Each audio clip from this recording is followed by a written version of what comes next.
I am Dave Rain. I am the greatest XWA champion ever. The greatest Future Shock champion ever. And you are watching the Mark Pearson YouTube. The who? Who? The Mark R. Pearson. Who's Mark Pearson? Who? the big hair? Yeah. Loud and enthusiastic? Yeah. That guy, never heard of him. You're watching the Mark Pearson YouTube channel, the greatest YouTube channel ever!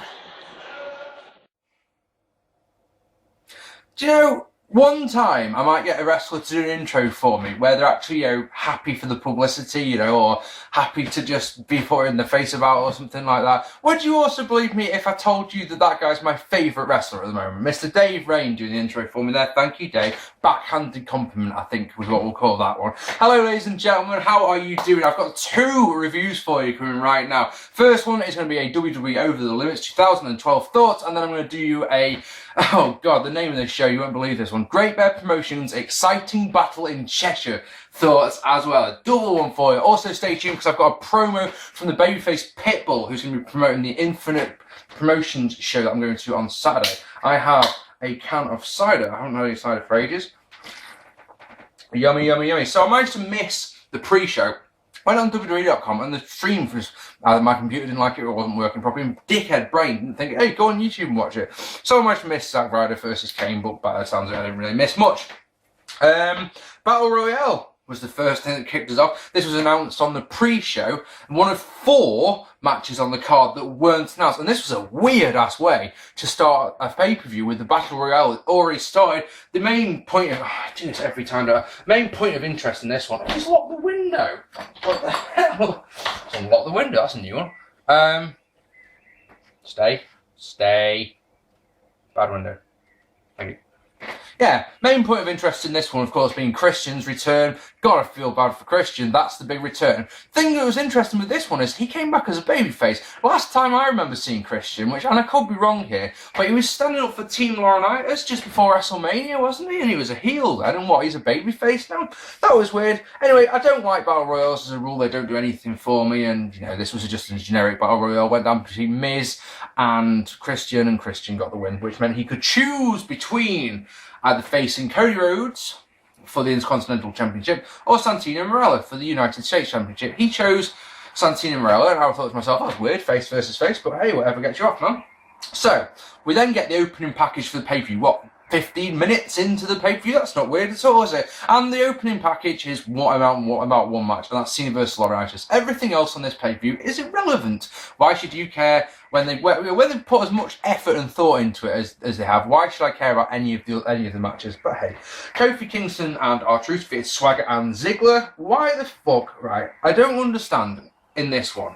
Well, no, just in general, to be honest. Why they're doing this Be a Star anti-bullying campaign, but King continues to rip on Vicky. It just drives me nuts. It really is so stupid. Anyway, what can we say about this one? Truth played face in peril. Kofi did. Love a tornado DDT by R-Truth to sell the hot tag to Kofi. This was a two-star match. It was all right. Truth breaks up a zigzag and hits a plancha, and then Trouble in Paradise gets the win. Nothing bad in this one per se, just nothing to write home about. It's a 1.5. If you want to give it 2 stars, I'm sure there's people giving it more than 2 stars, to be honest. I'm going to go 1.5, but that's just me. Layla defeated Beth Phoenix, and my goodness me, here's a rare one for me. You won't hear these words out of this mouth very often, yeah? An enjoyable women's match, because Beth Phoenix worked the injured leg of Layla the whole fucking match, and that was fantastic. And not only was it good, but Layla sold it. Well, hey, she turned the Beth tried to go for a press slam, which Layla turned into a tornado DDT, which is nice. Beth Phoenix went to go for the glam slam, and that was turned into a roll up. Nothing wrong with this one at all. I'm going to give it 1.25 stars. It was nice stuff. In fact, I may even give it 1.5 stars. There was nothing bad in this one at all. Sheamus defeating Jericho, Del Rio and Orton in not a bad match at all, to be honest. I like the way I predicted, got my prediction right to the man who was pinned. Come on, like that one. I mean, there's a lot of good stuff in this one. The typical, you can probably imagine, loads of counters being counter. My problem with this match, and it's quite a big issue, I think, and I saw some people talking about this one on Facebook. I actually wrote this one down, then looked at Facebook, and someone had written exactly the same thing. Like, no way. Is that For example, Del Rio locks on the cross arm breaker, yeah? That's his finishing move. And Orton, once he got out of it, he did it on Orton, by the way, Orton gets out of it and doesn't sell it in the slightest. This devastating move, fuck selling that. That'd just be stupid, wouldn't it? I enjoyed this one, like I say. 3-star match. What happened at the end? Or Jericho got pinned after a white noise. Yeah, I like this one a lot. Orton was ridiculously popular at the start, I must say. Then they did all the introductions. Randy Orton got the biggest pop by a country mile. In the back, Christian changes his mind. He doesn't want to face Santino. No, because that'd be face versus face. He wants to face Cody Rhodes, which is nice.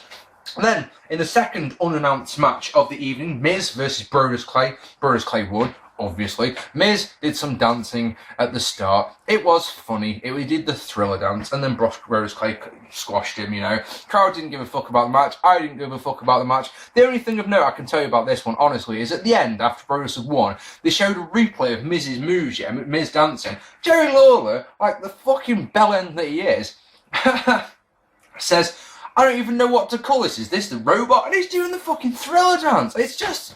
Are you actually doing this on purpose, King? Or are you just that fucking stupid? And then we got another unadvertised match, obviously, because we've got Cody Rhodes versus Christian.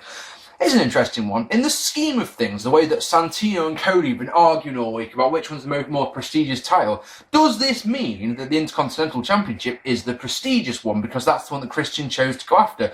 That's food for thought for you, isn't it? Anyway, this is an interesting match because, I mean, I'm sure there's going to be people out there who were raving about this one, who thought it was really good and everything, but did you notice that Christian got the living shit kicked out of him? Every time he tried to go for a move, Cody had a really good counter for it. For example, Christian went for a really nice looking, well, it would have been if it hit it, Tornado DDT, yeah? Cody Rhodes launched him off, though. And then Christian hit the kill switch just out of nowhere for the win. He was like, oh, that's what I felt coming off this. It was a, oh, is that it? Sort of thing. So I didn't enjoy it half as much as I was expecting to, you know? I mean, Cody had done a really nice moonsault as well. I just need to point that out. So yeah, I mean, this one's a star kind of match, you know, big letdown, really did. The thing what it was is, because he got such an ass whooping all through the match, right? The Christian getting the win made it look like a fluke, is what it is. And that's what I didn't like. But the flip side of that, something that I really did like, is Daniel Bryan losing to CM Punk in the match for the WWE Championship. Wow, this was good. We're going to give you a review of this one. Let's go through this one. Move! So the crowd's pretty split down the middle. You know, Daniel Bryan, CM Punk chants straight off the bat. And of course, because this is a technical match and a lot of mat wrestling, crowd were very strange. If they were up on the feet, the crowd will allow, but if it was ever on the mat, the crowd were dead quiet. And it makes me fucking pull my hair out sometimes, it really does. So, Punk pots on an Indian deathlock after he started working on the leg, yeah, which Bryan sold from the start. Puts on an Indian deathlock, which I love, and then does a curb stomp, which both Lawler and Booker T don't know what to call it. I don't know, they're both like, I don't know what that was. Like, it's curb stomp. It's a curb stomp, it is a curb stomp. It's not a difficult one, that is it, anyway. Lovely combo as Punk hits a shin breaker and then launches Bryan to the outside, landing on the injured leg. Brilliant. Love that. Absolutely love it. Bryan then starts to work on the ribs, but while he's doing it, he sells the leg like a fucking champion. Seated abdominal stretch by Bryan, that works the ribs, hooray! Punk goes for a leg block, but it's countered into a roll up for 2. Beautiful stretch by Bryan is so fucking pretty. And then, in one of those, oh, that's just magnificent, he turns it into a dragon sleeper, and it's just like, that was tasty. We'll give you that one. He drops a pair of knees onto the back of Punk, yeah? Both times he gets up, he sells the leg like a fucking genius. Oh, he makes me fucking come, he really does. Third one misses. He still sells the knee. Punk goes to work, hits a nice suplex. And then Bryan hits one of his own. He goes up top and hits a diving headbutt for 2, does Bryan. And then goes onto a chin lock, which is me, but you know. Double crossbody leads to a 10 count. Punk gets up, hits a neck breaker and a lovely power slam for 2. Continues the offense with a suicide dive. Goes for a crossbody, but it's a drop kick from Bryan, who unloads with kicks. And Punk But Punk, he's managed to catches one of the kicks, dragon screw, and a figure 4 leg lock, which is working the leg. Gotta love that shit, man. You gotta love that shit. Bryan gets the ropes. Bryan holds it until 4. Punk holds it until 4, then tells the ref that he has till 5. And one of those little things you might not have heard. It was like, that's cool. Me like that. Me gusta. It was good, lol. Pin sequence leads to a big kick by Bryan. Gets 2. I've never noticed before that CM Punk's got a cobra tattoo. Look, I've got one of those up, but mine's better than his. It just is. Anyway, I just thought I'd just point out, we get a "This is awesome" chant. Can you believe that in a WWE match? And I completely agree with them wholeheartedly, 100%. Bryan gets crotched on the ropes, and Punk does a springboard clothesline, that gets 2. GCS is countered into a cover, that gets 2. Yes Lock is countered. Bryan ends up on the outside, but he manages to skin the cat. But it's a big kick to the head as he turns around. Absolutely really nice, that was. For a couple of near falls, Punk goes up top, but hits a 1-year anniversary elbow drop. I've written it down as Randy Savage 1 year today since he passed away. Randy Savage chant from the crowd, brilliant, can't go wrong with that, can you? Bryan attacks the ribs with knees by Punk, but Bryan gets a yes lock, but Punk rolls it through into a cradle, and that gets the win for the 1, 2, 3. And I do not like that finish one bit, I've got to say. And as he counts to 3, Punk taps out incidentally, but it's one of those things that it was just that little bit too late, so there's no way it counted. It was just after the 3 count he tapped out. And I love that. That was at least a 4-star match in my opinion. If you want to go 4.5 stars, be my guest. You won't find me complaining one bit. Loved it. I love in-ring psychology. I love technical wrestling. That is what I'm all about. And WWE fans, as you can tell, are so trained these days to not, just technical wrestling just isn't appreciated, which is why whenever they were on the mat, the crowd just went completely silent. And we're not talking in a hushed reverence kind of silence. They were just like, fuck this, I'm not interested. And that bothers me a lot. For someone who likes technical wrestling as much as I do, it bothers me. But yeah, great match, loved it. Ryback defeated, Camacho? Goldberg chants, and the match is pointless. It's adored. Second of the evening. Did I say that before? Miz Vs Brodus Clay was a straight dud. Second dud of the night from me, just in case you're interested. And then, before we go to the main event, they showed a Clash of the Champions DVD that's coming out. I will more than likely be getting that one. And then the main event is John Cena losing to John Laurinitus. Don't really know what to say about this one. I mean, if you're an easily pleased guy, you could say this was mildly entertaining. Cena battered Johnny Ace until Ace got a lucky break, and Ace, to his credit, started working the injured arm, and then all that good work goes out of the window straight away because John Cena does his Superman impression. Sell the arm! Sell the arm! Are you an idiot? Why would I want to sell the arm? So, of course, he doesn't sell the arm. He's just been hit. Laurinitus hit him in the arm with a fucking chair, and he still didn't sell it. This is why I hate Cena. I don't hate him because he does all his work for charity and everything. Respect the hell out of him. But the people who admire John Cena, I cannot get how you either don't get this or can look past it. Match is a load of shite. Big predictable as you can. Laurinitus escapes through the crowd, and look, here's Big Show pulling back, and you're thinking, he might actually just do the right thing. Let Cena have him, take a couple of months off, whatever. No, of course he doesn't. Pushes Laurinitus into Cena, gets him up for the boom, weapon of mass destruction. 1, 2, 3 for fucking Laurinitus. So let me tell you something, Willis. We had 2 title matches that I really enjoyed, and I enjoyed the opener a lot more than I fucking thought I would. But a lot of shit. 2 duds. And 2 duds and a 1-star match, and what do you give the main event? If you're so nice, it's unbelievable, like I am, I'm going to be ultra nice and give it half a star, because there was a couple of times where it made me smile. It made me go, it made me go, That was what I thought. So that for me is an average show. I'm going to give it 5 out of 10. If you were wondering, by the way, I gave Extreme Rules 6 out of 10 when I watched it the second time, just in case you're wondering. So that is that, ladies and gentlemen. If you want to go now, if you just wanted to see the WWE thoughts, that is no problem. If you want to stick around, I'm going to be doing some Great Bear thoughts. Stick around, but this guy has got something to say. Saturday, May the 26th, professional wrestling finally comes back to Liverpool in the form of Infinite Promotions. And its inaugural match is going to be me, the babyface Pitbull, versus the 25-stone, 6'4", toxic monster from Manchester, Cyanide. Now that might be a daunting task to some. It might even make some puke their guts up. But not me, because I'm the babyface pitbull. I'm the man from Leicester Shoot. I'm the man from Team Taz. When you get in the ring with me, you're getting suplexed, out and tapped out, whether you like it or not. Now, as you can see, I've got a taste for gold at the minute, and I'm on the trail of ascent. And that scent's the Infinite Promotions Heavyweight Championship. And I don't care how big you are, how many guys you've pinned, how many guys you've beat. I'm on the way to the World Heavyweight Championship of Infinite Promotions, and there ain't nothing you could do about it. So Cyanide, see you next Saturday in Liverpool, mate.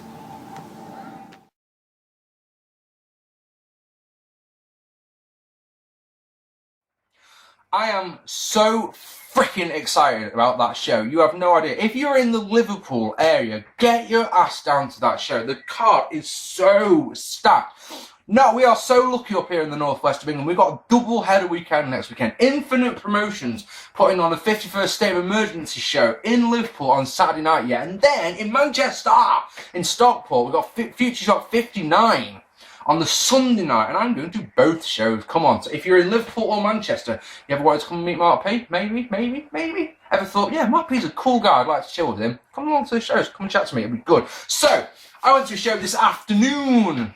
It was called Exciting Battle in Cheshire. The poster is from it is over there on the thing, featuring Chuck Taylor, who's a guy I've heard a lot about, but I've never actually seen before. And I went to this show last time. You may have heard me talk about it before. And unfortunately, once again, there was absolutely no one there. Our count was 28 people. Now, bearing in mind that last time, me and one mate went. This time, I took an extra 3 friends, really hoping that more people would be there, and there just wasn't. But we talked about it in the pub afterwards, and I've talked about it with a couple of wrestlers since. And basically, it's one of those things that it felt a bit more intimate. Does that make sense? And I don't know. I mean, God, my hands were so sore afterwards because I felt like I wanted to make as much noise as I could. And because, if nothing else, this was like the first Great Bear show, and there wasn't a single bad match on it. Let's go through it. So Chris Bucks defeating Pete Dunne in the opening contest. This was a lovely, technical, stiff match from both men.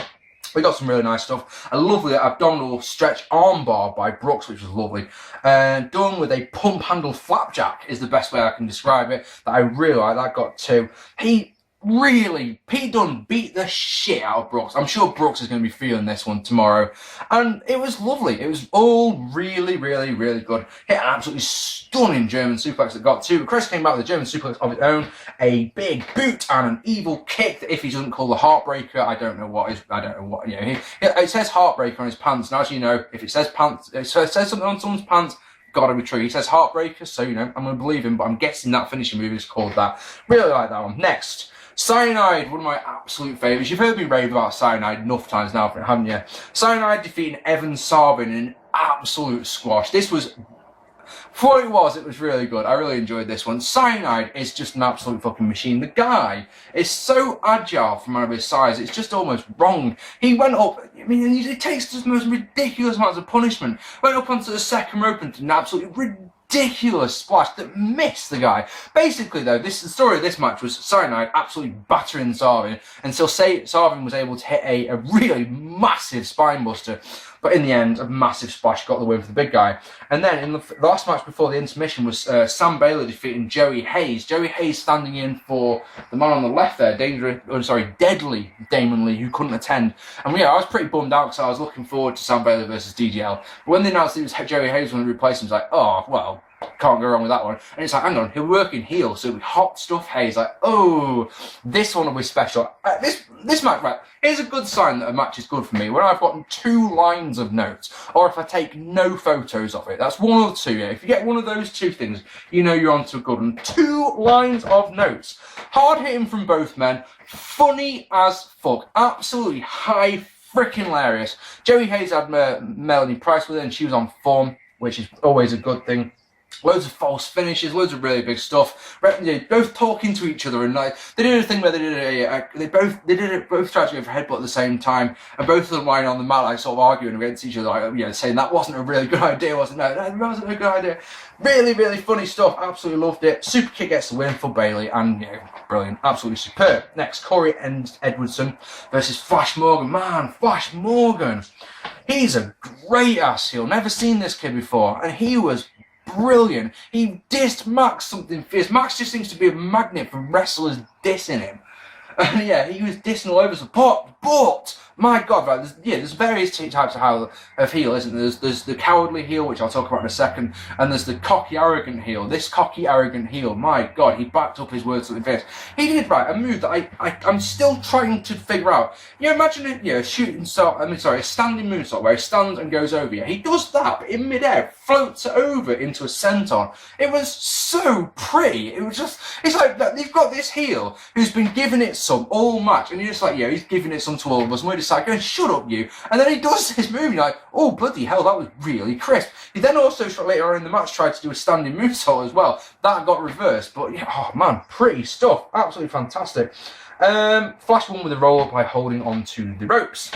And then, babyface Pitbull defeating Damian Dunn. Now, talking about the different types of heel, Damian Dunn, first time I've seen him, calls himself the best looking man in professional wrestling, and he was facing off against babyface Pitbull, who you've just seen.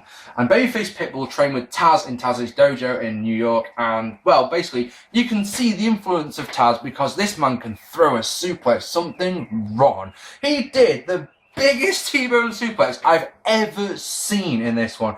Absolutely fantastic. I mean, they've told a great story, I think. Dunn, every chance he got was cheating all over the place and, really trying to take advantage. And, oh man, his mannerisms were spot on. I mean, absolutely spot on. He was getting the shit kicked out of him at the start of the match. And when he started to take advantage, he went in for a lockup and he grimaced as he went in for it. He put a sleeper hold on and he held it on for ages, trying to do, oh, come on. And then quietly, he just all went, oh, please go to sleep. It was so good. But he ultimately lost out as he got armbarred into submission. Great match. And then the main event was a really good one. It was Jack Gallagher versus Chuck Taylor. It was announced at the start of the show it's going to be 2 out of 3 falls. It was ooh. Now, I've never seen Chuck Taylor, as I said. I've seen a couple of vids of him on YouTube just to sort of go around so I know what to expect. But my God, this match was nothing like what I was expecting, but not in a bad way, in a fucking good way. I love technical wrestling. Haven't I just mentioned that on this vid? I have never laughed at technical wrestling. Both men hammed it up something fierce. I was giggling away like a bandit. I've got 4 lines of notes, and they read, right? Hilarious technical wrestling for the first fall, which is won by Chuck with a springboard shoulder tackle while holding onto the tights. That's all I've got for that. More of the same second fall, with Jack wins with a roll-up of his own. More in the third fall, and Jack wins via submission. That's all I've got. And that's pretty much all you need to know, because like I say, it's just technical wrestling and good technical wrestling, and Chuck Taylor making me laugh my ass off. Still, he's an amazing worker. He was ripping on one particular kid in the crowd. He was absolutely fantastic. And Jack Gallagher. I've got to stop doing that. The second G is silent, I've been informed tonight. He's just a machine. He's a wrestling machine. So tonight, I've watched a really good show and an alright show. So wrestling-wise, I think I've done pretty well today. This is one of those things, it's another thing that I don't know how to feel about it. I'm Great Bear Promotions. I really want them to succeed because every single match they've put on in 2 shows has been fecking brilliant. Anyway, ladies and gentlemen, I'll be back tomorrow with a Raw review, hopefully. If you're in Liverpool next Saturday, come along to Infinite. If you're in Manchester, come along to Future Shock. I guarantee you'll have a good time. And you might get to hang out with me. I mean, who wouldn't want to do that, eh?